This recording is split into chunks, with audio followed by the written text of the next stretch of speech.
Recientemente la diversidad y la inclusión están en boca de todos.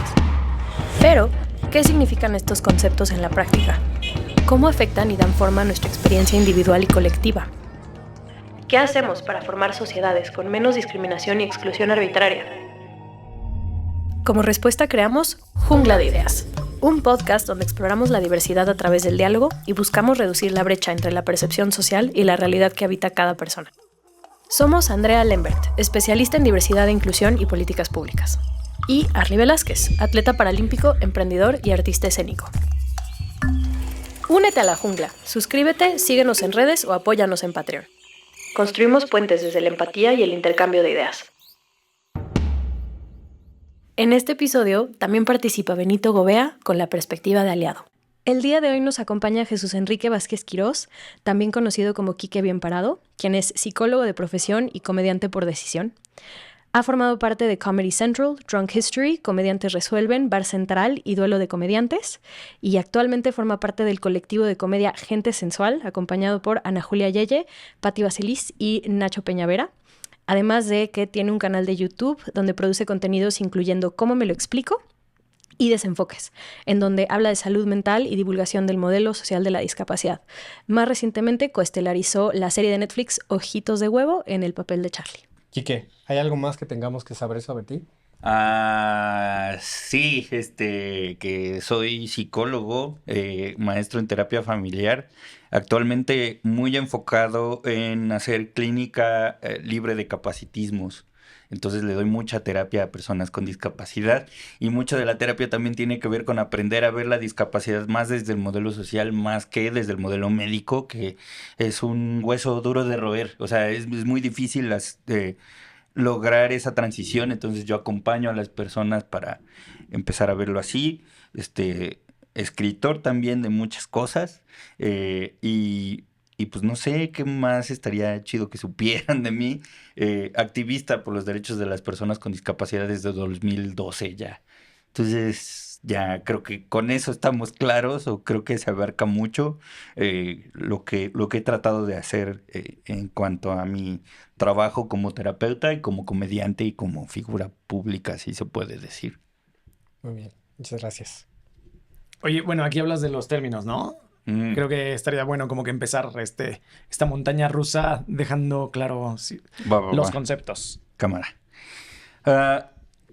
Personalmente yo he visto que hay mucha ignorancia, o sea, ya no me gusta arguir la ignorancia de la gente, me gusta decirle desinterés, porque la información está ahí, la tienes en el clic de tu teléfono o en tu computadora y no lo investigas y te vale gorro. Entonces es desinterés. Entonces las personas suelen asumir que la discapacidad es sinónimo de una enfermedad irremediablemente. Y tú y yo sabemos que no es así. Entonces justo yo empecé a pensar y a investigar y a leer de dónde viene esta confusión, y históricamente la lucha de los derechos de las personas con discapacidad tiene más protagonismo en angloparlantes, en Inglaterra y en Estados Unidos. Y allá tienen muy claro que la palabra disability no tiene que ver con la palabra handicapped, que son de dos campos semánticos distintos. El handicap tiene que ver más con un cuerpo que está descompuesto y que tiene un funcionamiento diferente, pero la palabra disability sí está muy metida en una identidad colectiva, sí está muy metida en un conjunto de personas, y en español no tenemos esa distinción. Como que discapacidad sí está muy en lo mismo, si la gente sí lo entiende que es como la misma cosa, y no es verdad. Entonces yo me metí a ver mucho el movimiento de vida independiente, movimiento español sobre todo, y me di cuenta de que no hay un término que hable de los cuerpos que funcionan como funcionen versus el acceso a los derechos que las personas nos han negado a lo largo del tiempo, y las barreras a las que nos enfrentamos ciertos cuerpos que tienen esta funcionalidad. Entonces yo, no por mis calzones, sino porque he investigado así y he visto que lo que más se parece al término disability es discapacidad, pero en contraposición al handicap no había una palabra, al menos dignificadora, ¿no? Que no hiciera esta distinción de, y los cuerpos que funcionan mal son estos. No, quería encontrar un término un poco más dignificante y el término que me gustó se llama diversidad funcional. Que todos los cuerpos tienen una funcionalidad, que todos los cuerpos funcionan distinto y el fin último del funcionamiento, de la funcionalidad, no es producir. Que creo que también tenemos que brincar ese bache. Sí. El fin último de un cuerpo, su función está completa si sobrevive un día. Ser. O sea, si el cuerpo existe y puede vivir con una calidad de vida, es un cuerpo que funciona. Punto. Si tu cuerpo se pone en riesgo, o sea, por existir, entonces no está funcionando, te está poniendo en riesgo, está poniendo en riesgo tu vida. Entonces, ahí el término de la discapacidad entendida como una enfermedad lo voy desdibujando, si lo veo desde ahí. Y quise hacer esta distinción de diversidad funcional y discapacidad. Porque también está esta idea, ¿puedo decir palabras malsonantes? Sí, por favor. Esta idea súper pendeja de que todas las personas tienen discapacidad o estamos a la vuelta de la esquina de la discapacidad. No es cierto, güey. No. O sea, hay gente que nace, crece, se reproduce y se muere y nunca enfrenta una barrera por el cuerpo que le tocó vivir. Nunca, jamás. Y que no lo va a conocer y que además nunca estuvo en contacto con personas con discapacidad. Entonces también quiero quitar este mito súper pendejo de que estamos a la vuelta de la esquina de la discapacidad. No, hay gente que nace y muere sin haber conocido la realidad de la discapacidad. Porque la realidad de la discapacidad es que tu cuerpo significa enfrentarse a una barrera.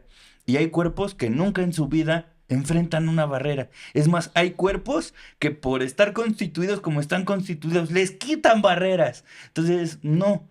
La discapacidad tiene que estar a fuerza en conjunción entre tu cuerpo que funciona de cierta manera, o sea, tu diversidad funcional enfrentando una barrera. Porque si no enfrenta una barrera, entonces no estás en condición de discapacidad. No sabes lo que es que te segreguen.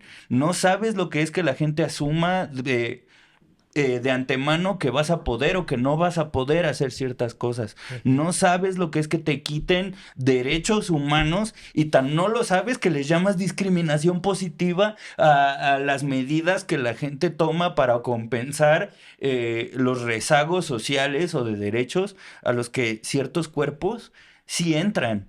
Y entonces, para mí era importante clarificar, no solo para la gente hegemónica, sino para las propias personas con diversidad funcional que viven en condición de discapacidad, que entendieran que tener su cuerpo no le da derecho a la gente de que te traten distinto, de que te menosprecien, o sea, y el hecho de que es bien difícil porque el discurso médico no separa nunca jamás la funcionalidad del cuerpo con las posibilidades a futuro, con los derechos que tienes, que puedes acceder. Entonces, para mí, como activista, sí era importante poner en nombre que una cosa es tu cuerpo y cómo funciona, y otra cosa es las participaciones sociales, las participaciones pues de derechos en realidad, a las que tendrías que acceder y no accedes solo porque alguien no le dio la gana investigar.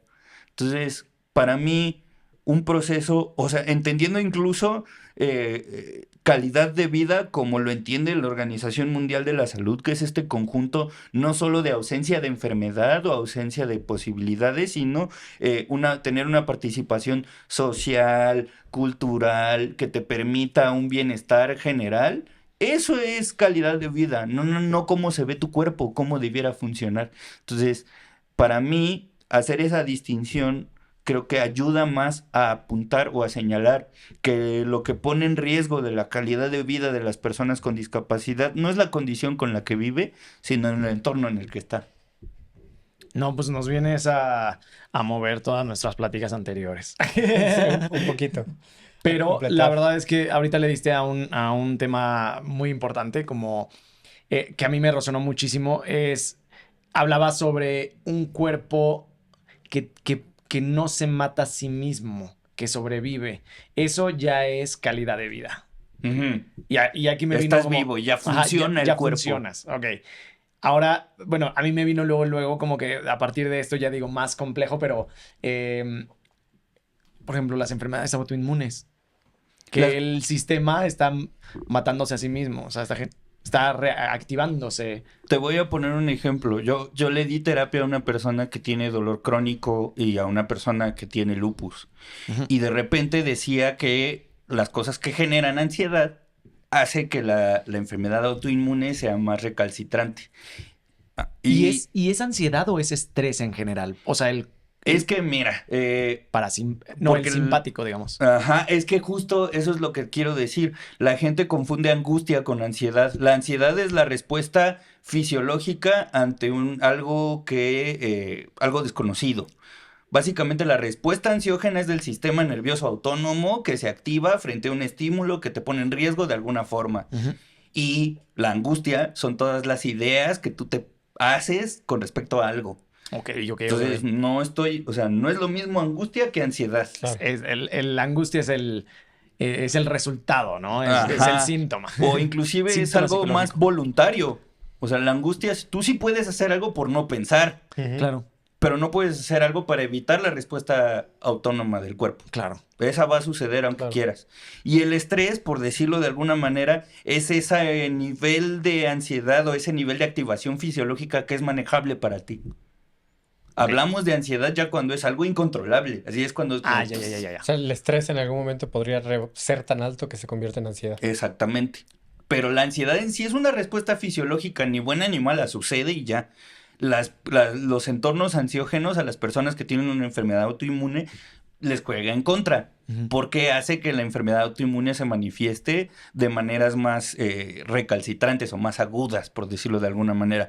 Pero, por ejemplo, hay políticas en el trabajo que están diseñadas para generar ansiedad. Por ejemplo, que los horarios laborales no te garanticen tus 8 horas de sueño. Eso, en automático, hace que tu respuesta ansiógena sea más probable. ¿De quién es la culpa? ¿De tu cuerpo que no funciona o de la política laboral? Pues de la política. Entonces, ¿por qué la culpa es de la persona que tiene la enfermedad autoinmune? Claro, bueno, pero es como lo que ha generado. Una de las cosas que la consecuencia es, obviamente, el cuerpo, al no tener un descanso, genera este tipo de enfermedades, ¿no? Y la inflamación crónica que todos vivimos. Pero aquí creo que vienen dos cosas también. O sea, que si ya nos estamos yendo a la parte muy purista como de los hábitos o de la higiene del sueño, que es conocido como ese término, pues entra que nosotros deberíamos estar durmiendo cuando también el sol se mete, porque ahí es donde como el ciclo circadiano está relacionado con, de hecho son detonantes el amanecer y el atardecer, esos colores generan en todos nosotros como que unos detonantes para ya empezar a descansar. Pero ¿qué pasa? Que todavía no hemos terminado el trabajo, o que seguimos con luz blanca durísimo, o que llegamos a casa y que no tenemos la conciencia de tener como que estos elementos y esta higiene del sueño para pues, estar saludables. Pero sí, tienes toda la razón. O sea, el sistema actual, y me encantó porque además dijiste, hay que separar a la capacidad del cuerpo como que el fin es producir. Porque ahí ya, desde de entrada, si tenemos un approach de esa forma, ya estamos en correcto, ¿no? Y creo que el sistema, pues al final, en esta... sí, o sea, como que es una consecuencia de todo ello.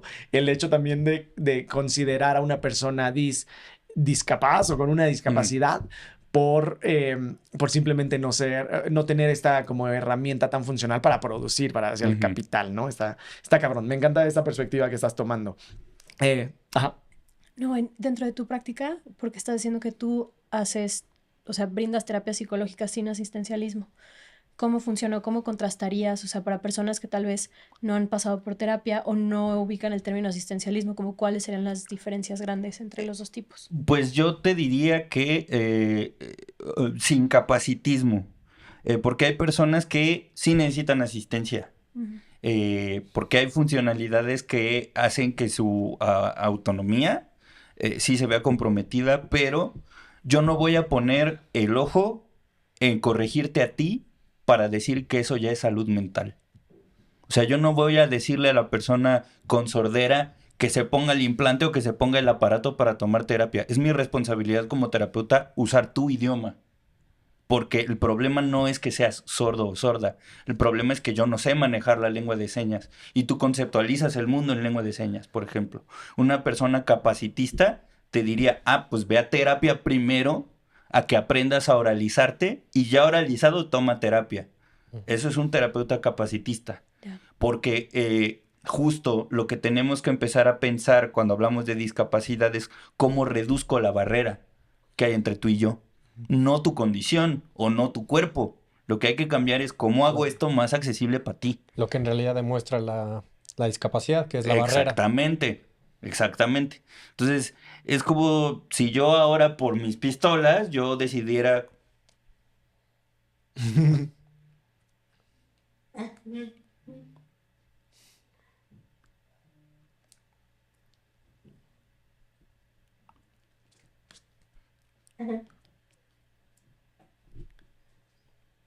Y ustedes los... ¡Exacto! Este iba a ser un gran momento del podcast para quien esté escuchándolo. Exactamente, por eso justo lo hago, porque como solemos pensar que hay un cuerpo hegemónico que es el que importa, que es el que está chido, que es el que está bien. Sí, que es el que todos aspiramos hacia aproximarnos. Exactamente, y que el valor central de ese cuerpo es producir, entonces para esos las personas sordas no importan, por ejemplo, pero... Si hay toda una cultura, si hay una comunidad, si hay un buen de historias, si hay un buen de vidas que están ahí, y un terapeuta capacitista es el que te diría, no, pues es que oralícenlo, porque si no, ¿cómo va a tener oportunidades? Y es como, ¿y qué tal que el problema no es que sea sordo, sino que tú, o sea, vivimos en un mundo tan aberrante que se nos hace más digno trepanarle el cráneo a una persona para que escuche, a aprender un idioma nuevo que es la lengua de señas mexicana. Sí. Un terapeuta no capacitista no le quita dignidad a un cuerpo diverso. Más bien se quiere adentrar a ver cómo funciona ese cuerpo. Claro. Entonces, estás ampliando las posibilidades. Exactamente. Pero el problema es que estamos patologizando los cuerpos diversos. Los tratamos como enfermos. Tanto es así que ahorita que decías esto de los ciclos circadianos, patologizamos el hecho de que no nos dé sueño con el sol. O sea, eso se llama insomnio matutino, que en cuanto hay sol y no puedes dormir, ya es un problema. Y es como, no, el problema es que yo debería poder dormir de noche, güey, ese es el problema, pero solemos verlo del otro lado. Claro. El cuerpo es que funciones todo el tiempo para producir en las condiciones que yo te diga. Está cabrón, güey. Exacto. Y eso, o sea, eso del insomnio matutino es para un cuerpo hegemónico que no tiene pedo alguno en regular un ciclo circadiano. Pero ahora pon a una persona que tiene, por ejemplo, disautonomía. ¿Qué es disautonomía? La disautonomía es cuando el sistema nervioso autónomo no funciona, digamos, de la manera convencional, y entonces ante un estímulo hay una sobreexcitación y una sobrerespuesta ante algo. Entonces, regular el ciclo circadiano para una persona con disautonomía es como darle un tiro en el pie. Porque es como, güey, me estás pidiendo que vaya contra la naturaleza de mi propio cuerpo, güey. Mi cuerpo no gobierna el sistema nervioso autónomo. Y además me estás pidiendo que regule algo, que regule el sistema nervioso autónomo para que funcione a la hora que tú me pides. Wow. Claro. Exacto. Entonces es como el capacitismo es asumir que todos los cuerpos van a alcanzar los estándares que yo te pida en el momento que yo te lo pida. Y no. Ningún cuerpo lo logra. Ninguno. Aunque sea el blanco bipedeste, o sea, el cuerpo hegemónico por excelencia, ni ese puede alcanzar los estatutos o los parámetros de un cuerpo hegemónico. Pero como que nos gusta apartar a las personas con discapacidad del orden de lo humano. Entonces, como ellos son otras personas, ellos son personas ellos. aparte, Ellos, ¿no? ajá. Que Carlos Escliar, que es un teórico que empezó estudiando la comunidad sorda, pero después dijo, ya no voy a estudiar esto y mejor voy a estudiar cuáles son los mecanismos que utilizan las personas para convertir a los otros en los otros, en esos otros, pero los otros hasta ya otros, ¿no? O sea, no un otro como tú y como yo, sino que pareciera que hay una regla de medir que hay otros más válidos que otros, ¿no? Entonces, como que nos relaciona, pues esto se va a poner un ¿Y qué poco encontró? filosófico. Ajá, échale. Esto se va a poner un poco filosófico, ¿no? Porque dice, pareciera que nosotros medimos la otredad como si yo fuera un yo que tiene la regla de medir que dice quién es un otro válido y quién no, en lugar de relacionarnos como dos otros conociéndose, ¿no? No hay una vara de medir, hay un otro, soy un otro, ubiquémonos nosotros en nuestra otredad. Pero ellos, o sea, esto ya es un debraye mío. Yo digo que a las personas con discapacidad no solo nos otrifican, o no solo nos convierten en un otro, sino que a nosotros nos monstrifican. Como diría Paul Preciado, hay un activista trans que tiene un tratado que se llama Yo soy el monstruo que os habla. Que es como, yo soy ese monstruo ideal que la gente no pensó cuando estaba teorizando, y yo creo que eso somos las personas con discapacidad, porque cuando las personas con discapacidad nos mostramos frente a un otro, el otro rara vez nos trata como un par, como otro parecido a mí. Es como, no, es que yo tengo que estudiar, yo tengo que profesionalizarme para saber cómo le voy a hablar a este güey que está en silla de ruedas. No, es que yo no sé cómo acercarme a esta persona en silla de ruedas. ¿Qué tal que lo lastimo? ¿Qué tal que se ofende? Ya no soy persona, güey. Ya no me tratas como un, oye, ¿necesitas ayuda? No. Ah, chido. Ya no me trates como un güey parecido a ti. Me tratas como un algo que no sé qué vergas es. Algo que... un monstruo. ovni. Como un ovni. Un ovni, pero no sin ser volador. Ajá, un exacto. objeto no identificado. Entonces, yo lo llamo monstrificarnos, porque ni siquiera como persona ni siquiera me preguntas por mi nombre. Sí. Me preguntas qué tengo. Sí. La Y gente eso, de plano te ha estás tocado que gente deshumanizando. llega, ¿qué claro, tienes? por Sin decirte, supuesto. hola, me llamo Sí, tal, no sé claro, qué por tienes. supuesto. O sea, hasta la fecha voy a restaurantes y le preguntan a quien me esté acompañando qué quiero yo. ¿A poco? Acabamos de Sí, hablar de claro. eso. Sí, pero Claro. Acabamos de o hablar de eso, sí, pero... Claro, Deshumanizando completamente. exactamente, te deshumanizan. Por eso yo le llamo monstrificación, porque como habrán notado, me gustan los términos dramáticos. Me encanta. Pero conforme más dramático un término, Más más te me obligo gusta. a ti a pensarlo. Sí, porque sí. es más inescapable, pues, si Ujú. lo pongo más dramático. Claro. Porque es como, es que así de absurdo es. No sé por qué tú no lo miras. Porque si lo pongo en los términos sutiles y yo te empiezo a hablar de la otredad y así, tienes más vía de escape. O sea, tienes como pues claro, todos somos otros, ¿no? Claro. Sí, chido, ya hicimos algo. No has hecho nada, solo conociste un término nuevo. Lo que quiero que cuestiones son las prácticas que se validan ante esa palabra. Y si yo te digo, con lo que tú me estás haciendo, me estás tratando como un monstruo, ya no es una otra edad en la que todos estamos cool, güey. Oye, Kiki, me quedé muy curioso en este autor que decías. ¿Y cuáles son esos mecanismos para que la gente haga eso? Entendí el cómo, qué está sucediendo, pero ¿cuáles son esos mecanismos que llevan a la gente a hacerlo? Uno es la sobremedicalización de las personas. O sea, pensar que existe una explicación médica para todo hace que mientras más explicaciones necesite, menos persona es. Ok.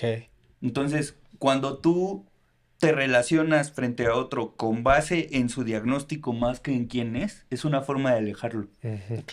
No es un Sí. yo. Este güey tiene algo. Y puede ser desde algo súper notorio, como una persona usuaria de silla de ruedas que no hay manera de evadir que exista, a ¿qué tal que tiene trastorno bipolar? Eso no lo ves. Y de hecho yo platiqué con una persona en terapia que decía, yo no les decía que yo tenía un trastorno de ansiedad o que yo tenía trastorno bipolar, porque sé que si lo digo, la gente me va a tratar distinto. Diferente, claro. La gente me va a quitar oportunidades. Hay gente que no pone en sus currículums que tiene un trastorno de ansiedad generalizado porque sabe que si lo lee, ya no le dan el trabajo.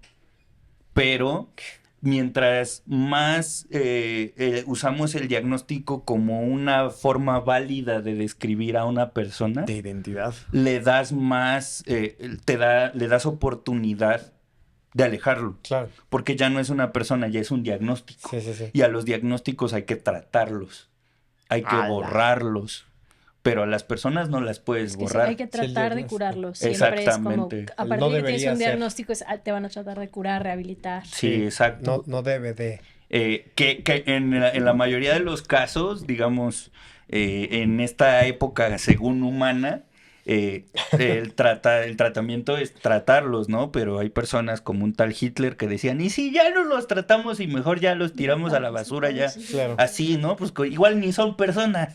Si los ¿Pa' qué esterilizamos, matamos y les hacemos experimentos. Exactamente, y pues, ¿para qué? O sea, ¿para qué los cuidamos? No, mejor ya tírenlo. Esos ni personas son. Que sigue habiendo mucha gente así. Sí, claro, o sea, Hay una pregúntale. encuesta, Ajá. la ENADIS, creo, Ujú. que en 2016, 2017, creo, por ahí tengo los datos, puedo colgar en el episodio, se hizo la pregunta, que me molestó mucho el cómo se hace la pregunta, es, Sí. hicieron una encuesta y preguntaron, ¿estarías de acuerdo con que en tu casa viva alguien con una discapacidad, una persona con una discapacidad? Y algo como un cuarto, o sea, más del 25% de la población dijo que no. Y la encuesta no dice como qué tipo de discapacidad. Exacto. Nada, solo es como, Muy ambiguo. ¿dejarías que en tu casa viva alguien con una discapacidad? No. Porque además ahí denota lo poco que saben acerca de la discapacidad. Porque Claro. para hablar de discapacidad específicamente, tendríamos que estar hablando de barreras y de apoyos, no de cuerpos. Ujú, O sea, ujú. porque la discapacidad, si ustedes leen la Convención Internacional de los Derechos de bla, bla, bla, bla, bla, bla, bla, bla, bla, la definición dice, la discapacidad es un fenómeno complejo que aparece ante un cuerpo que funciona de alguna forma y las barreras que impide que participen. Entonces, mientras no hay barrera, no hay discapacidad. Claro. Punto. Claro. Entonces, para hablar de discapacidad tendríamos que estar hablando de las barreras que enfrentan las personas con discapacidad y de las asistencias o los apoyos que esas Claro. personas necesitan para convivir. Lo cual nos Pero- compete a todos. Exactamente, pero cuando desde que la pregunta dice, ¿admitirías que viva una persona con discapacidad en tu casa? No te está preguntando por un obstáculo, por una barrera, por un sistema de apoyo. No, te está diciendo, la persona posee la condición de la discapacidad. Entonces, ¿tú dejarías que esta persona con esta condición viva aquí? Eso es lo que te está Pero es que preguntando. aparte también cuando dices discapacidad, yo cuando vi la pregunta dije, ¿qué le están preguntando a la gente? Porque el término solito es como incorpóreo, es completamente ambiguo, Sí. es como, ¿qué es? Sí, ¿Qué sí. es? O sea, que lo único que a mí me dice es, esa pregunta te dice absolutamente nada sobre la discapacidad Exacto. y todo sobre el problema social, que es que la gente ni siquiera pregunta, ¿pero cuál discapacidad o qué? ¿Cómo? Exacto. Porque es como, Sí, sí, sí. o sea, discapacidad en sí no es una condición, o sea, no te dice absolutamente nada el término discapacidad en sí, tienes que ir a la particularidad individual de la persona para entender Exacto. exactamente qué es la situación o qué sucede. Si solamente usas discapacidad, en verdad la información que transmites es... ¿Cuál habrá Nada. sido el fin? ¿Quién sabe? ¿Cuál habrá sido el fin? ¿Quién sabe? Pues no, porque Pero ni- está cañón porque expone justamente el nosotros y ellos, ¿no? Exacto, Sí, sí, sí. está esta monstrificación de la que les hablo y el discurso dominante hacia la discapacidad es tan recalcitrante que hay personas con discapacidad que incluso me han escrito cosas en redes de es que tú estás bien pendejo porque tú quieres tapar el sol con un dedo porque la discapacidad existe, o sea, porque yo no puedo ver. Y es como, no estás entendiendo, brother. No poder ver no tendría que significarte una desventaja, carnal. Ahí es donde está la discapacidad. Ujú. Y la discapacidad no se te va a quitar teniendo ojos que funcionen. Porque además, cuando hay personas, vuelvo al ejemplo de las personas sordas. Cuando a una persona sorda le ponen el implante coclear, dicen, va, entonces ya escucho, ya hablo, ya no me vas a tratar como monstruo, ¿no? Ahora eres el monstruo que habla raro y tiene un pinche aparato en la cabeza. Es como las personas con discapacidad motriz que caminamos raro, pero es como, ya caminamos, ¿no? Ya no me vas a discriminar. No, este güey camina raro, mándenlo a rehabilitar más. Y es como, no, ni siquiera el problema, o sea, tener ojos funcionales no te va a salvar de que la sociedad siga estando pensada para el cuerpo hegemónico. Ujú. Pero es lo que no ven. Yo no estoy diciendo que la funcionalidad diversa no exista. Yo no estoy diciendo que las personas con ceguera, con sordera, con discapacidad motriz, usuarias de sillas de ruedas, con funcionalidades múltiples, no existan. Estoy diciendo que el problema es que reduzcan nuestra existencia al diagnóstico que tenemos. Claro. Ese es el problema. Ahí surge, bueno, a mí me viene como que la patología real está en el creer que hay un yo absoluto. Exacto, exacto. Está Y que lo puedes ver en cosas tan chonchas como lo que hemos venido hablando, de las condiciones o de los cuerpos que más notoriamente tienen una funcionalidad diversa, pero la cosa se pone más perra cuando hablamos de funcionalidades no visibles. Claro. Porque cuando hablamos de una persona con una diversidad cognitiva, que, por ejemplo, todo mundo asumimos que todo mundo sabe leer y escribir, todo mundo asumimos que hablamos a cierta velocidad, todo mundo asumimos que caminamos a cierta velocidad, todo mundo sabemos que tenemos una cierta capacidad de respuesta, todo mundo asumimos que tenemos un sistema nervioso autónomo que funciona de cierta manera, todo mundo asumimos un chorro de cosas que son invisibles, y en el momento en que se aparece algo invisible, como que la persona que fue criada como una persona hegemónica dice, algo anda mal, ¿no? Como que empiezas a sospechar que esa persona no es tan persona como yo. No sé explicarte por qué, pero me da una vibra así medio rara. Y entonces las personas que viven con una funcionalidad un poco más invisible o más cognitiva, porque ¿cómo evalúas lo cognitivo? No hay una manera certera de evaluar lo cognitivo. Hay maneras de evaluar ciertas cosas específicas, pero esas cosas específicas no dan cuenta de lo cognitivo. Y ahora nos podemos poner todavía más filosóficos y más perros, porque ¿qué es la personalidad sino lo que yo elija evaluar? Claro. Lo que a mí me convenga evaluar, eso va a ser personalidad. Claro. Y entonces todo el que se ajuste, exactamente, y entonces el que se ajuste a eso, cool, y lo que no se ajuste a eso, cool, pues a ver qué hacen. Es el otro, y son entonces, ellos. Hay un documental en HBO que se llama Personalidad, el negocio de la persona en Estados Unidos, que habla de cómo los test de personalidad están pensados para ciertas personas que tienen ciertas oportunidades sociales y que si tú no estás dentro de ese estándar, ni siquiera, o sea, puedes presentar el examen, pero es muy seguro que no lo vas a pasar. Eso también, todos estos, Wow. y hemos hablado antes de la estandarización y lo peligrosa que es, y tipo está súper comprobado que hay exámenes estandarizados que tomas y que cuando tú culturalmente no eres, por ejemplo, estadounidense, así sea tu idioma nativo, tú estás en desventaja al tomar ese examen, porque te va a plantear desde situaciones que a ti no te van a hacer mucho sentido o va a hablar de cosas que es como, además de entender como conceptualmente qué quiere la pregunta, es tienes que entender un poco cómo opera cierta cultura y al momento que no lo tienes ya, o si inglés es como tu segundo idioma, tu segunda lengua, también vas a estar en como que significativa desventaja. Y a partir de estos exámenes estandarizados se supone que todo el mundo por igual aplica para entrar a maestrías, para entrar a ciertas cosas, escuelas. Sí. Está muy ya se cabrón. Hizo un funnel tremendo. Sí, exacto. Sí. Y dice que te está preguntando qué tan inteligente eres, pero realmente te está preguntando es qué tanto entiendes y le puedes entrar a la americaneidad. Exactamente. ¿Qué tanto te puedes ajustar a las políticas de esta empresa? Porque en realidad lo que sabemos que es, o como psicólogo te digo, la inteligencia es la capacidad de resolver un problema.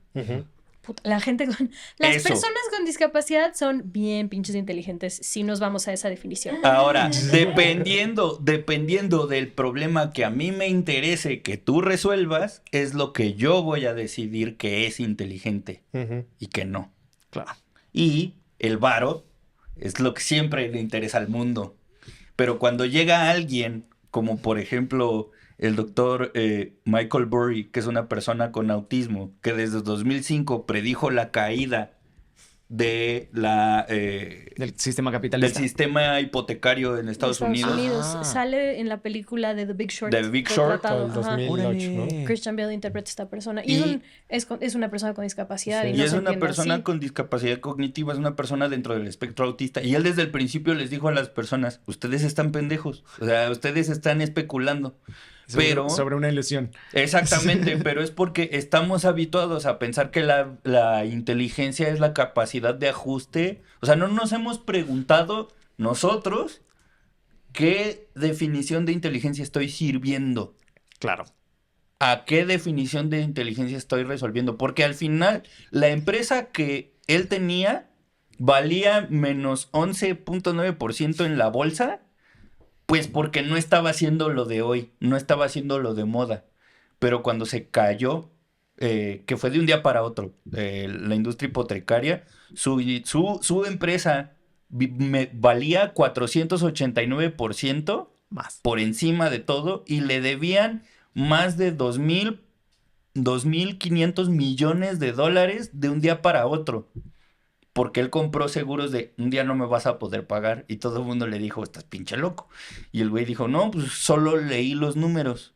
Pero justo a ese nivel te lo pongo. Y entonces cuando tú platicas con alguien que no tiene cierta habilidad social, ya no lo tratas como una persona. Ya es como un, algo anda mal.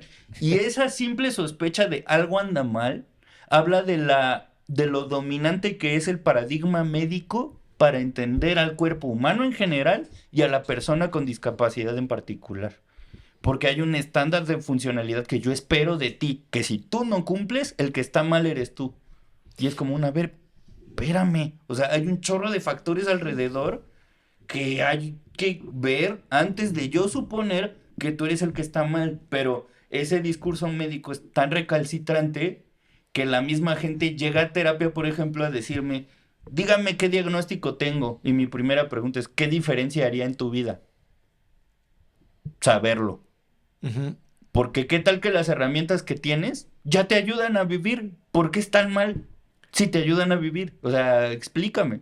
Porque justo no nos hemos puesto a pensar la consecuencia social que tiene un diagnóstico para una persona. Y te lo digo yo, que soy una persona que bien podría hacerse pasar por una persona de funcionalidad hegemónica que se cayó en una moto y quedó así. O sea, esa podría ser mi explicación, pues. Pero en cuanto te digo que la condición con la que yo nací se llama parálisis cerebral, de inmediato en tu cabeza se prefigura un algo, lo que sea. Es un güey que no puede sostener la saliva, que tiene el cerebro paralizado, que no va a poder pensar, que no va a poder... O sea, ese prejuicio no lo tenías tú. Claro. Ya te lo enseñaron de alguna manera y lo aprendiste con en Teletón hay cápsulas de morros que se arrastran por el suelo, en las películas, hay un buen de prefiguraciones que si yo te digo que tengo parálisis cerebral, en tu así, pum, en automático. Y entonces cuando me ves y rompe, es como... Ajá, exacto, como... ¿Qué? ¿Cortocircuito? ¿Qué pasa? Que es un poquito el cortocircuito que me estás haciendo a mí en por decir, bueno, hay muchos tipos de inteligencia. ¿Cuál inteligencia está sirviendo? Pero también aquí me viene esta pregunta. Cuando las personas, que somos la gran mayoría, nuestro servicio está en el capital, a costa de lo que hablábamos al principio, las horas de sueño, la buena alimentación, el esparcimiento, el estar en la naturaleza, el grounding, etcétera, cosas que te hacen bien, que la mayoría de las personas sacrifica en pro del dinero. ¿Qué pedo? O sea, sí. Y entonces a mí me está volando la cabeza porque o sea, tú estás diciendo, ¿cuáles son las funcionalidades que tienes para poder sobrevivir? Y aquí estás poniendo absolutamente todo al revés. Estás sacrificando absolutamente todo lo que te hace vivir solamente por dinero. ¿Qué pedo, güey? Y, wow. Y además, estamos relegando a personas o a una comunidad de gente que se las ha ingeniado a pesar de ustedes, de los hegemónicos. Uh-huh. Porque... Algo que me decían era como, es natural, cuando hubo un TikTok que se hizo muy viral sobre qué es el lenguaje inclusivo y una chica oyente, hegemónica, hija de padres sordos, dijo, pues es que la lengua de señas es inclusiva en sí misma, porque si tú marcas una profesión, pues esto es médico en lengua de señas.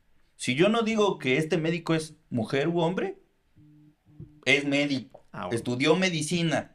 Sí, entonces ya es un lenguaje inclusivo por sí mismo, porque yo puedo no marcar el género y la gente que se identifique como se identifique, que haga lo que quiera, ¿no?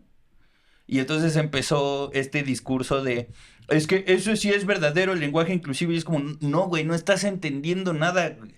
Lo verdaderamente incluyente es dejar de pensar en estas putas etiquetas y es ver cuál es el efecto que está teniendo que yo te trate de cierta manera u otra en función de cierta etiqueta, pero no estás entendiendo nada. Y yo justo decía en un podcast que la gente siento que tiene sus prioridades al revés. Porque al hegemónico le encanta colgarse la medallita de yo soy el perfecto que quiere hacer las cosas bien. Y entonces dime, ¿cuáles son las prácticas más incluyentes? Y le dije, el problema es que estás pensando en prácticas incluyentes y no en cómo excluyes tú. Cómo destruir las barreras, más bien. Exactamente, Claro. ese es el problema. ¿Cuál es la verdadera educación inclusiva? Quita barreras, güey. Deja de Quita excluir. etiquetas. Que deja de excluir, y cuando dejes de excluir y dejes que las personas con diversidad funcional y discapacidad ubiquemos estos espacios, nosotros te vamos a decir qué necesitamos. Ya habrá personas que necesitamos poco apoyo, habrá personas que necesitemos un chingo de apoyo, habrá personas que solo necesiten un ajuste en el entorno, pero no lo vas a saber hasta que no lleguemos ahí. Claro. Porque además justo este prejuicio de la sobremedicalización del cuerpo, que no estoy diciendo que la medicina esté mal, estoy diciendo que hay prejuicios hacia ciertos cuerpos que hacen que se supongan por adelantado ciertas cosas que no deberían suponerse por adelantado. Entonces, por ejemplo, llegué a dar una conferencia para estudiantes de educación inclusiva, ¿no? Y me decían que si yo conocía un método que garantizara como inclusión, y yo le dije, ¿conoces la educación multinivel? La educación multinivel es un principio pedagógico que dice que desde que un niño de kinder hasta un niño de sexto de primaria, en un mismo salón, pueden aprender los conceptos de matemáticas. ¿Conoces eso, no? Dijo, sí. ¿Por qué no aplica para una persona con discapacidad? Yo no soy experto en educación. Tú sí. Tú explícame por qué ese principio no aplica para una persona con discapacidad. Si el diseño pedagógico está pensado para que cualquier niño desde kinder hasta sexto de primaria pueda aprenderlo. ¿Por qué no? Y es este prejuicio de lo tengo que rehabilitar primero para que ya rehabilitado venga al salón de clases y entonces aprenda. ¿Por qué? Si tú como pedagoga o pedagogo ya tienes las herramientas, ¿por qué las herramientas que le sirven a cualquier persona no le sirven a una persona con discapacidad? ¿Por qué? Porque te faltan herramientas. Y pues es una explicación dormitiva, se llama en términos de terapia sistémica. Es una explicación que se explica a sí misma, pero no explica nada en realidad. Es como el inconsciente. El inconsciente es una explicación dormitiva que sirve a los pendejos que no tienen forma de explicar algo que sucede. Pues fue tu inconsciente. Tu inconsciente No, güey, te estoy preguntando qué hice yo, qué pasó afuera, qué es tu inconsciente. No explica nada el inconsciente. Entonces, decir te faltan herramientas es la explicación dormitiva para la persona con discapacidad, porque lo que hace falta es que quites cierta barrera que existe ahí. No, me refiero, le faltan herramientas al pedagogo. O no, solo no las ha echado a andar con una persona con discapacidad enfrente. Claro. Por eso es que le faltan herramientas, porque solo está enfocándose en un sector de la población y en vez de abrir ese espectro a ver que existen más personas con funcionalidades diversas y que aprenden de formas diferentes, pues podrías tener en el salón de clases a todos, incluyendo a las personas con alguna diversidad funcional, pero aplicando la técnica y la herramienta que le funcione a cada uno, ¿no? Porque porque está limitado nada más a lo de, y tu inteligencia es auditiva, o es visual, o es no sé Ajá. qué. Kinética. Pero creo que todavía hay mucha más tarea por hacer. Y que se debe, yo creo, a esta monstrificación. Claro. Y lo que dices, o sea, hablamos en charlas previas, como el querer, o sea, y es un fenómeno que sucede de verdad, yo creo que en todos los que yo he conocido que adquieren una discapacidad, su fin principal por un muy buen tiempo es querer regresar a ese cuerpo que tenían antes con tal funcionalidad. Y después que se rompieron la espalda es enfocar, y me incluyo, enfocar todos los recursos monetarios, psicológicos, energía vital, tu tiempo, todo absolutamente. Además el recurso de también la familia porque te tiene que apoyar, todo eso a querer regresar a cómo funcionabas antes y pensar que empezarías a actuar con una sensación de estar incompleto ahora, ¿no? Entonces... Y que justo, o sea, de hecho hasta hace poco hablaba con un activista y un terapeuta familiar con parálisis cerebral que se llama Norman Kung y con su esposa Emma Van der Clift, que igual es terapeuta, pero ella está dentro del espectro autista. Y yo hablaba mucho de que este tipo de reacciones es como nosotros nos los explicamos, no es que yo haya leído algo que lo explique así. O sea, como nosotros nos lo explicamos, es que socialmente no hay ni instituciones, ni identidades públicas, ni espacios, ni nada que dignifique a la persona con discapacidad. No hay discursos sociales en ningún ámbito que diga vivir con una diversidad funcional está bien, está chido. No, porque ningún entorno hace bienvenido a una diversidad funcional. Porque yo te aseguro que si viviéramos idílicamente en un lugar en donde personas con silla de ruedas y bipedestres conviven a la par, no significaría ya, tengo que volver a ser bipedestre, tengo que regresar. ¿Por qué? Porque socialmente vemos hasta en el marketing, si no quieres acabar en 2 ruedas, no tomes y manejes. Esos anuncios en la carretera me pueden, o sea, esos anuncios son discursos que no dignifican vivir en silla de ruedas. Claro, lo hacen ver como algo incorrecto. Casi lo como hacen un ver castigo. como algo malo, como un así castigo. Así como hiciste una algo penitencia. malo y manejaste borracho y tuviste un accidente. ¿Qué karma tienes que pagar? Ajá. Castigo Puta divino. madre, Ajá, sí. porque socialmente están estos discursos que nos hacen ver o nos hacen sentir que vivir con una diversidad funcional no es digno, no está padre, no está chido, no es humano. Uh-huh. Y eso va en los dos extremos, tanto en el es lo peor que te puede pasar es un angelito, es un ejemplo, es un superhéroe, pero no eres humano, güey.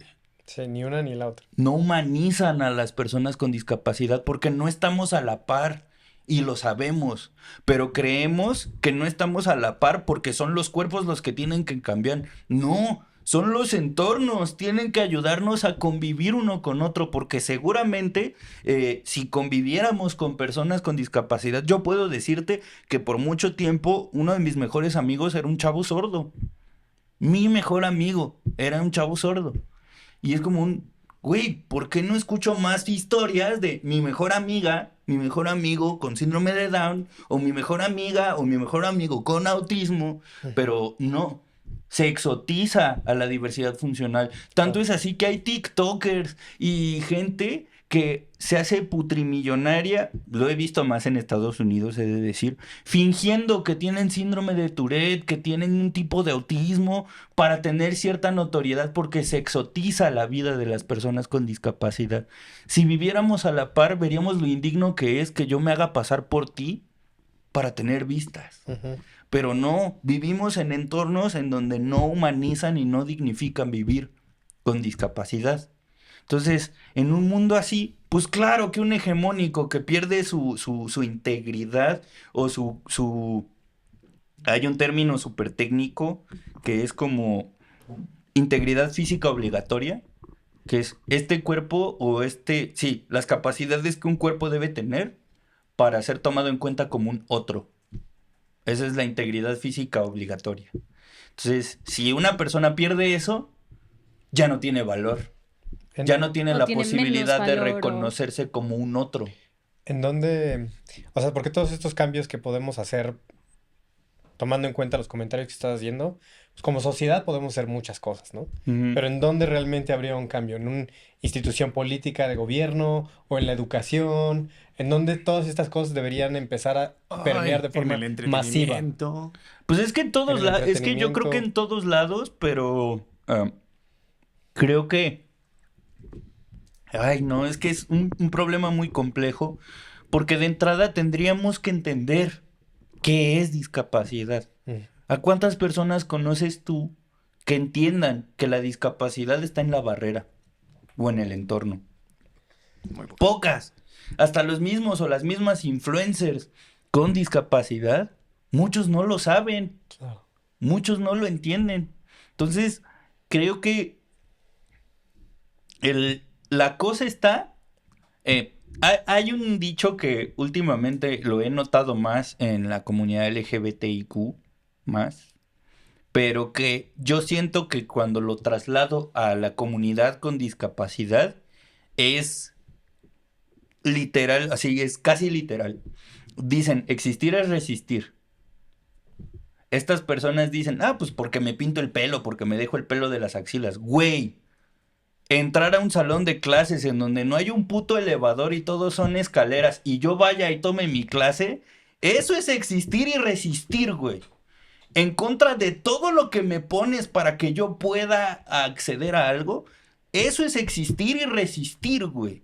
¿Por qué tendría que tomarme tanto tiempo? Entonces, el cambio yo creo que está en llevar a las personas con discapacidad a que ocupen esos espacios. Y que empecemos a promover discursos que dignifiquen a las personas con discapacidad o que satiricen o señalen a los hegemónicos. Ese tiene que ser el cambio. Y ese es como mucho mi discurso. O sea, porque yo ocupo muchas mesas en donde me invitan a decir, por ejemplo, hace poco fui a una institución que me invitaron a ver como avances teórico-prácticos en la inclusión de las personas con discapacidad y yo era la única persona con discapacidad, ¿no? Y el tema principal era... Y el tema principal era ese. ¿Y sabes qué fui a hacer? A decir, no hay avances. Si ustedes conocen uno, muéstrenmelo. Porque en lo que yo sé de política pública, pues sí, existe la convención, pero no la has aplicado. En tu mismo entorno no hay personas con discapacidad. En México tenemos mucho el problema que algo tal vez existe en algún marco normativo en ningún lugar, pero para llegar a la aplicación, si es imposible, es como, güey, eso es igual a que no exista. Lo que pasa en México es, sí tenemos todo disque este marco legal y sí, o sea, sí hay cosas, pero el hecho es que como no lo aplicamos, es igual a que si no existiera. Es patético. Exacto. O sea, es como, tenemos estímulos fiscales, sí, güey, que son imposibles de conseguir. Claro. Sí, tenemos una ley que menciona, sí, güey, pero no se está poniendo en práctica en ningún sistema de transporte público. Los códigos de movilidad de muchísimos estados de la República no mencionan la palabra discapacidad. Exacto. Que es como, pues sí, güey, sí hay cosas que existen, pero si no lo aplican es igual a que si no existiera. Y peor aún, lo voy a poner en términos de washing, que ahorita están muy de moda. Hay un discawashing perpetuo. ¿Discawashing? ¿En qué? Ok, ¿en dónde lo ves Ahí más? te va, por ejemplo. El trámite que se tiene que hacer para yo tener mi credencial de discapacidad. Nos han traído una al podcast. A ver, ¿la traes? No. Ok. Pero justo por ese proceso. Porque no la has sacado. No, porque güey. el requisito es, yo tengo que corroborar que tengo discapacidad ante una institución de salud, pero no puede ser privado y no puede ser el Instituto Mexicano de Seguro Social. Cabrón. ¿Quién tiene que ser entonces? Ajá, ¿ven? O sea, entonces, ¿quiénes son las personas que ya tienen un seguro? Que no puede ser, o sea, las personas con discapacidad no podemos tener uno porque tenemos que pagar primas muy pendejas o tenemos que ir al Seguro Popular a que nos cuenten dentro de un programa social en el que no quiero pertenecer para que me digan si tienes.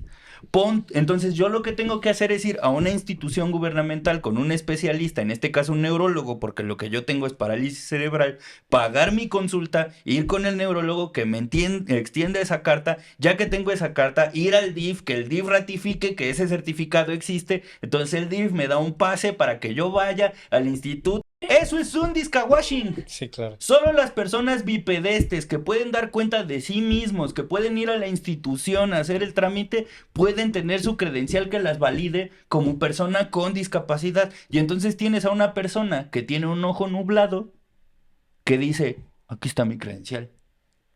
Entonces, ¿esa persona qué barreras enfrentó? Ninguna. Bueno, yo también diría como, no, tampoco voy a decir que no enfrenta ninguna barrera a alguien que no puede ver de un ojo, que sí tiene sus propias cosas, pero sí está cabrón. Y por ejemplo, mi prima, una de las primeras veces que trató de sacar su certificado de discapacidad, un doctor pues la medio extorsionó, le dijo como, ay, pues mira, es que está muy complicado en mi consultorio, como el consultorio por parte público, entonces como, pero si vienes al, no me acuerdo, hospital privado de no sé dónde, te lo puedo dar por como 11,000 varos. Ajá.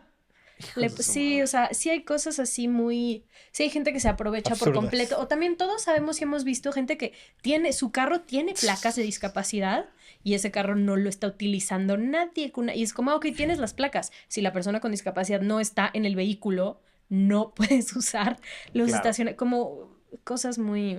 Y es que, o Ahí sea, estamos. a lo que voy con las barreras es, la persona con el ojo nublado podrá tener una vida complicada, pero no se enfrentó a, pues puta, soy una persona en silla de ruedas que tengo que subir al tercer piso del perro DIF a que me den, o sea, vamos, porque el ojo sigue estando más en el cuerpo de la persona que en las barreras que enfrenta, porque si nuestra sociedad estuviera consciente de qué implica hablar de discapacidad, no pondría este pinche perro engorroso trámite para que Claro. las personas con discapacidad dieran cuenta de que existe. Los que pueden dar cuenta de que existe son los que no tienen que enfrentar esas barreras de facto. Y eso es un washing. Sí, claro. Solo No, las y también las discapacidades. personas que, porque ahí entra otra cosa que es, güey, hay muchos trámites en México. Si eres una persona que no puede fácilmente faltar al trabajo, nunca vas a sacarte trámite. Exactamente. Que Eso ese es es un otro washing. tipo de discriminación muy culera, que es como, pues, güey, si ir a que te arreglen un tema del CURP a huevo, sabes que entre la espera y todo va a tardar 8 horas, pues, güey, eso es un día laboral que no Sí. todos pueden perder. O sea, sí, por ejemplo, en México, y yo lo digo como alguien que trabajó en la SRE, los trámites que tenemos no están pensados para las personas. O sea, no No. sé bien de dónde parte, no sé si es como por institucionalizar y crear y tener como algún tipo de infraestructura en algún lugar, pero pensado para las personas no está. O sea, Exacto. es que está muy cabrón. Entonces, si no está pensado para las personas, ahora para las personas con discapacidad, pues menos todavía. Exacto, justo es que ni siquiera es que hay las personas con discapacidad enfrentan, güey, todos enfrentamos barreras para hacer trámites en México y está cabrón porque es como, ¿quién diseñó esto? ¿Está siquiera diseñado o es nada más algo que empezamos a hacer y hemos seguido haciendo por inercia, completamente mal hecho de formas que pues no te suman valor? O sea, yo podría criticar tantos procesos de tantos trámites y ahorita también otra banda que se la pasa muy mal es las personas trans. También Sí, no tenemos, claro. o sea, alguna vez se me ocurrió preguntarle a alguien que estaba en el área de género del IMSS, como, ay, oye, en donde yo estoy, o sea, la empresa en la que yo estoy, tenemos a muchos empleados y empleadas que son personas trans, y de hecho en aquel entonces una ONG me había comentado que nada más por números ellos pensaban que la empresa en la que yo estaba era el empleador más grande del país de personas trans. Wow. ¿Y cuántas personas había? O sea, es que la empresa emplea en aquel entonces entre 210 a 250,000 al año en retail. Que es En total. Emplea. En total. Ajá. En total. en total. Ok. Que las únicas entidades más grandes en aquel momento, no sé si ha cambiado, eran justamente el IMSS y Pemex. Órale. Y entonces es como, bueno, tanto el IMSS como Pemex son entornos, Pemex por un tema como que está muy masculinizado, Ujú. y el IMSS porque igual hay barreras de acceso a trabajar en el IMSS, porque pues obviamente tienes que tener carrera, como que me decían como todo parece indicar que sí, ustedes son, o sea, aquí es donde más se están empleando personas trans probablemente en el país. Yo, ok. Y el día que se me ocurrió hablar con el IMSS de, oye, es que, entonces, ¿cómo puedo hacer? Yo quería hacer una guía para las personas que trabajaran en la empresa de cómo haces una transición legal, como literal, nada más para hacer el proceso más fácil, igual que en algunas empresas en las que he trabajado, cuando dices que estás embarazada, o bueno, eres una persona gestante, te dan así como que, mira, aquí está el proceso que tienes que seguir, tienes que ir a ya. la ventanilla 5 en el piso 6 y vas a tener que sacar tu cita así, te lo explican casi con peras y manzanas. Y dije, oye, estaría padre poder hacer lo mismo por población trans, que pues son trámites engorrosos. Y la respuesta fue como, uy, no, ¿cómo crees? Y o sea, hasta para nosotros es difícil que se les asigne el uniforme correcto a las personas trans que trabajan aquí. O sea, en aquel entonces, probablemente ya cambió, pero en aquel entonces no tenían ni siquiera protocolos internos. Seguían batallando con cosas muy básicas. Wow. Entonces eso te hace, o sea, si dices como, pues, eso es como de las instituciones, es una institución que las primeras querían de priorizar tener procesos inclusivos para todo público, desde discapacidad LGBT, diversidad, o sea, absolutamente todas las diversidades, mujeres, lo que tú quieras, como ahí debería de ser como la cuna del pensamiento de cómo voy a incluir a las personas, y tenían absolutamente nada, nada. Y es que justo mucha gente, y creo que es para mí el más grave problema es restringirle la existencia de las personas a su diagnóstico. Y hasta las mismas personas con discapacidad asumen que su diagnóstico es lo que define su condición de discapacidad y no es así. Entonces, siempre tengo este discurso provocador de si esto fuera cierto, entonces, ¿cómo logramos que la comunidad LGBT saliera del libro de diagnósticos del DSM?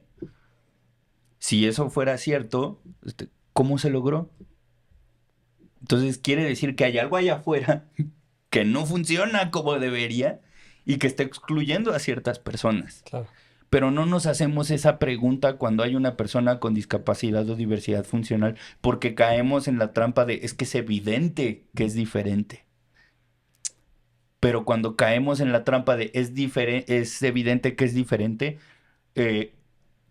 olvidamos que la diferencia es la norma, no lo raro. En esta sobreestandarización caemos en la onda de como es diferente, entonces debe haber protocolos diferentes para espacios diferentes, para trabajos diferentes, para vidas diferentes. Y es como, no, güey, no. O sea, sí, o sea, vivo con esto, pero esto no tendría que restarme oportunidades. Claro, configurar una nueva vida. Eso, es que el chiste es, tú puedes vivir como sea, pero el chiste es que eso no te reste oportunidades. Y eso es como el mensaje en absolutamente todo, es como, güey, porque si no seguimos operando en el mismo, esta cosa de la ficción de hombre cis, heteronormativo, etc, etc, etc, es la única persona a quien oportunidades entonces no se le cierran en virtud de cómo existe. Y de lo que puede aguantar, o sea, también de lo que puede tolerar. O sea, hablábamos en el ejemplo de los ciclos de sueño, pero ponlo en Puede salud ser más mental, grave. física, o sea... Claro. Que esto que también estamos, ahorita me cayó el 20, o sea, en realidad hay muchas cosas que la ley dice, garantizar la educación a todos los mexicanos. Hay muchas cosas que uno debería tener garantías solo por el hecho de ser parte de una sociedad. Y sí. no se están cumpliendo esas garantías. Sí, Entonces, en realidad, alguien está evadiendo la ley en muchas formas, ¿no? claro. Eso sí, tenemos sí, una evasión brutal de responsabilidades. sí, claro, sí. Mientras alguien esté inmóvil es porque se está ahorrando un esfuerzo que está, Claro. del que alguien se está viendo perjudicado que no se haga. Y pues las personas con discapacidad somos las que, como por más tiempo, han sido los tokens que le han dado muchos beneficios a muchas personas. No a nosotros, pero a otras personas, ¿no? ¿Como por ejemplo?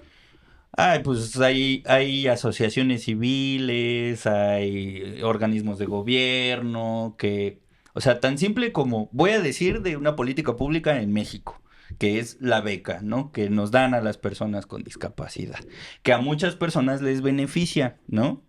Pero si lo vemos desde este panorama social también, lo podemos entender como un soborno para que te quedes callado de que todas mis demás instituciones no te garantizan nada más que esa beca. Ujú. Porque esa beca, ¿cómo suple una bolsa de trabajo para personas con discapacidad, que son las más discriminadas de este sistema social? Sí. Esa beca, ¿cómo compensa los seguros de vida que no nos dan? Porque como tenemos una precondición, entonces, ¿cómo compensas eso? ¿Cómo compensas también que no haya una infraestructura educativa que haga que las personas con discapacidad entren? No, pues Claro. no hay. Una Entonces, pequeña aspirina al problema. sí, Un no. chupón. O un chupón, porque en Pacifier. realidad Sí. no arregla nada. A lo mejor en situaciones más precarizadas sí ayuda en muchas cosas. Claro. Puede ayudarle a muchas personas, pero eso no quita el problema de raíz, que es que nos siguen ignorando como personas activas, proactivas y que aportan. Es una a la- forma muy floja de atender un problema en realidad. Exactamente. Pues O es de no no atenderlo. atender. Claro. Porque Sí. al final no quita ninguna barrera en realidad. Claro, no el, tendrá- el ejemplo que les voy a dar, y es una persona que existe y ahí está dando lata, y yo por eso lo admiro y lo quiero mucho a Daniel Aro, que es un chavo con parálisis cerebral severa que llegó al SAT porque lo iban a contratar en una empresa y él se quería dar de alta para pagar sus impuestos. Es la primera persona adulta que yo conozco que voluntariamente quiere ir al SAT a darse de alta Un bicho muy para raro. pagar sus Una impuestos, persona ¿no? que casi no existe. Fue Daniel Aro y el SAT dijo, no, es que tú no te puedes dar de alta. ¿Por qué? No, pues es que no. Es que tienes que firmar y como tú no puedes firmar porque su motricidad está comprometida, entonces, pues no te puedes dar de alta. Y él dijo, sí se están dando cuenta de la estupidez que me están diciendo, ¿verdad? O sea, ya quisieran ustedes que el 80% de la gente fuera como yo, ¿no? Que yo fuera de, señor, quiero pagar impuestos, ¿verdad? Y entonces tuvieron que sacar un protocolo en donde él pudiera darse de alta poniendo su huella dactilar. Claro. Eso es hacer un perro cambio. Ustedes hicieron mucho activismo en torno y lo que terminaron haciendo es que el SAT fue a donde estaba él a hacer Sí. el proceso de la huella. Exacto. Que a mí me impresiona muchísimo que el SAT no haya ya tenido, porque aparte, por ejemplo, en el consulado en el que yo trabajé, ya se usaba que cuando una persona que recibe una pensión ya es, por cualquier motivo, no tiene una movilidad que puede ir a moverse al consulado, personal del consulado va a su casa a que la persona firme. O sea, ya tenemos instituciones que han resuelto ese problema, pero es como, oye, entonces, ¿qué pedo? O sea, también sería tan fácil como hagamos buenas políticas Ajá. que se puedan como que traslapar de una institución a otra y nada más es la misma práctica absolutamente en todas las instancias. Pero qué pedo que hasta en el SAT en la Ciudad de México le hicieron pasar por eso a esa persona como de, no.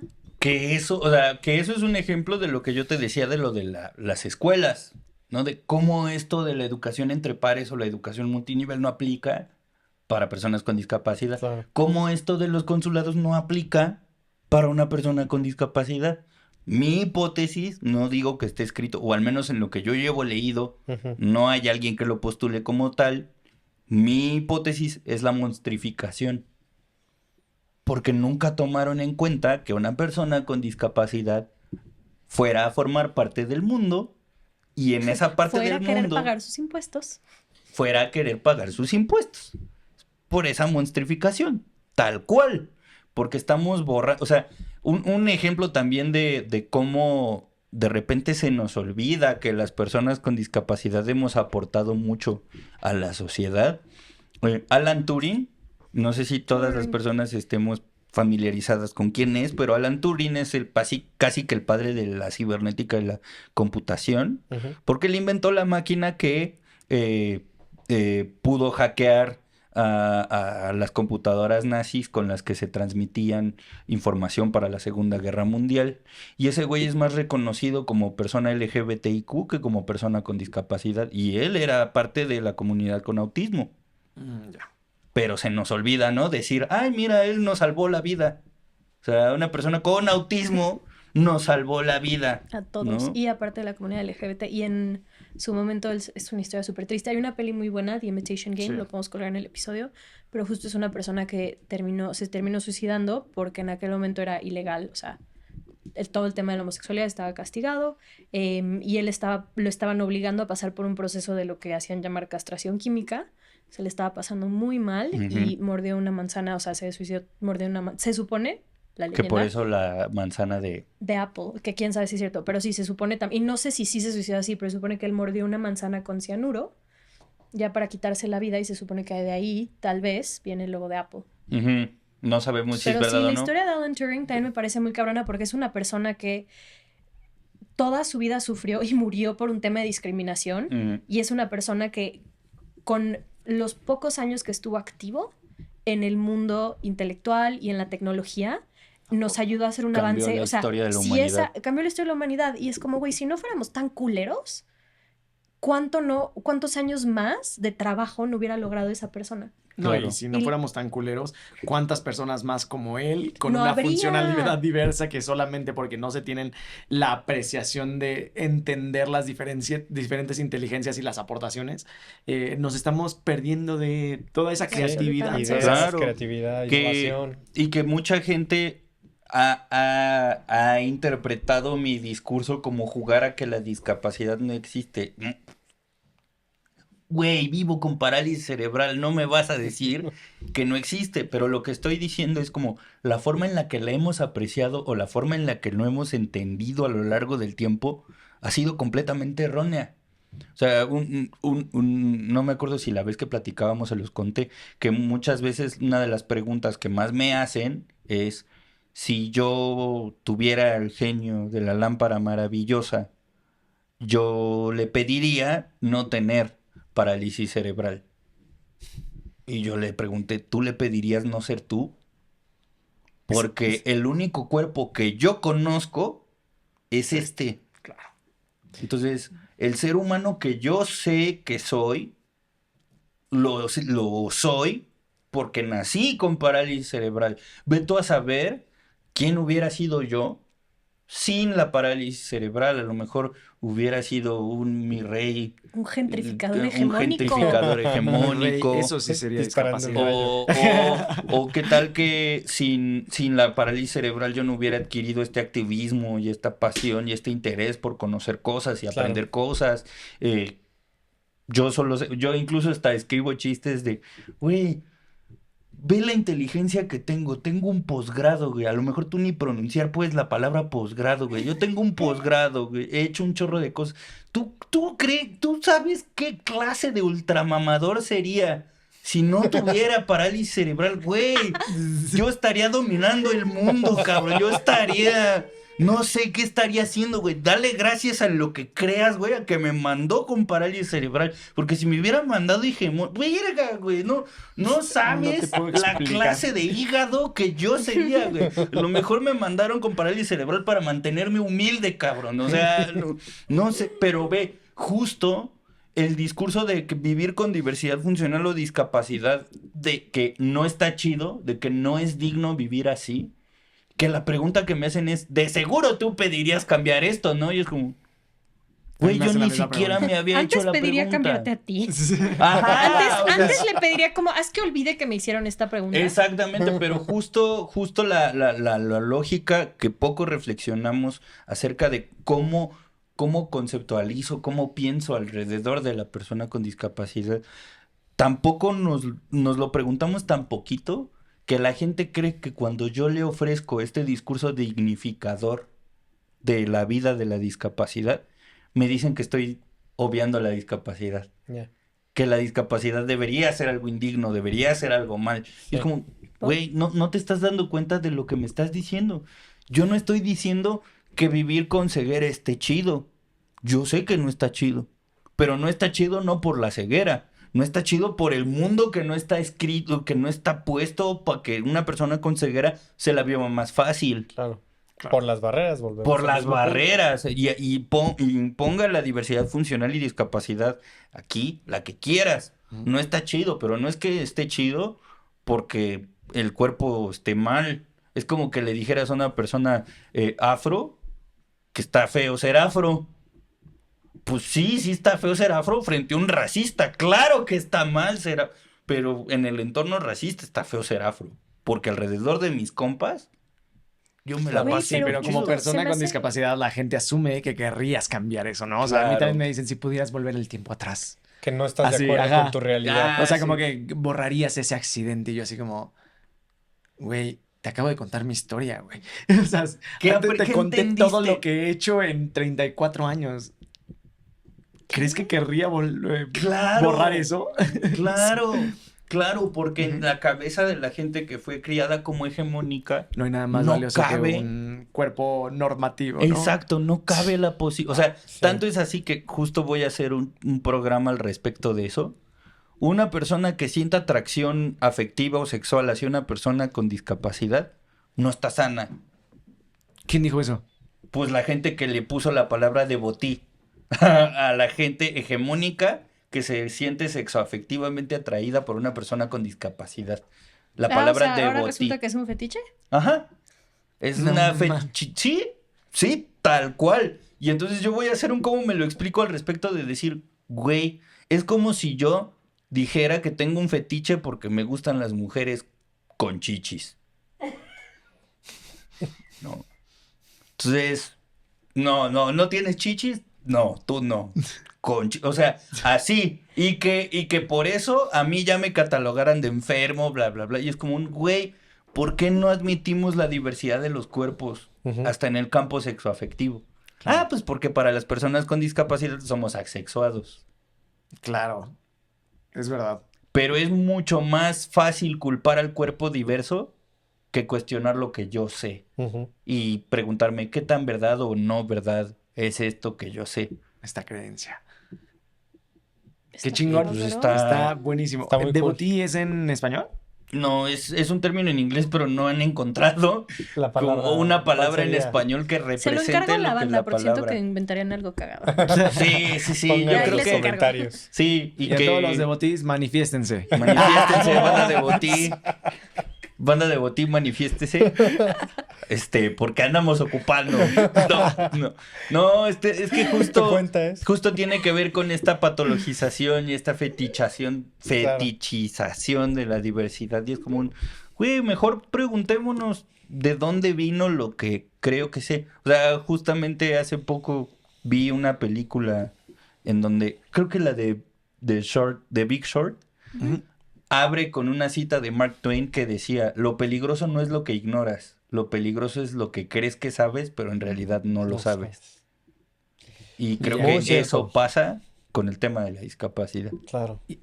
Y hay muchas cosas que no sabes que sabes. Ajá. Y eso es... Y hay está cosas bien. que no sabes que no sabes, y pero que crees actúas que bajo sabes. eso. Sí. Sí. Muy engañosa esa parte. Wow. Peligrosa. Oye, pues muchas gracias. Gracias. Lera, gracias por haber venido. No, hombre, gracias por invitarme a ponerme de intensote aquí. No, bien, Aquí por somos favor. intensos. Síguelo haciendo. Este es tu lugar también. Muchas gracias. Sí. Ah, espera. ¿Cómo te encontramos? ¿Cómo te encontramos en Ah, red? ¿Dónde te pueden sí. encontrar los devotees? ¿Dónde me pueden encontrar los Ahora sí, devotos? ahora sí. Ahora sí. El mejor llamado a la acción. El que ha mejor habido en llamado este a podcast. acción, No, pueden encontrarme en mis redes como @Quique bien parado, Quique con K y todo junto, así, @Quique bien parado, en todas las redes sociales me encuentran, en YouTube tengo un proyecto que se llama ¿Cómo me lo explico?, que es todo lo que le quisiste preguntar a un psicólogo, yo lo respondo con memes para que no anden cayendo con A Ricardo huevo. Ponces y así, ¿verdad? Y que no anden tergiversando cosas de psicología. Y también hago un contenido que se llama Desenfoques, que es analizar series o películas que hablen sobre discapacidad.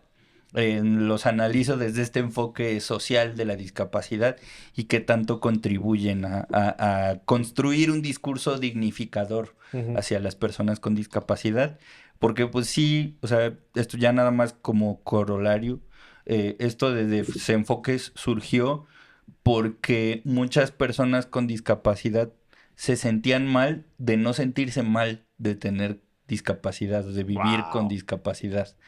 O sea, Sentirse solos. O sea, porque, ajá. güey, es que yo, o sea, tendría que sentirme mal porque tengo discapacidad, pero creo que soy el único porque todo lo que veo en el entretenimiento es condescendiente. Ajá. Estoy Ajá. mal Tragedia. por no sentirme mal. Y Qué loco.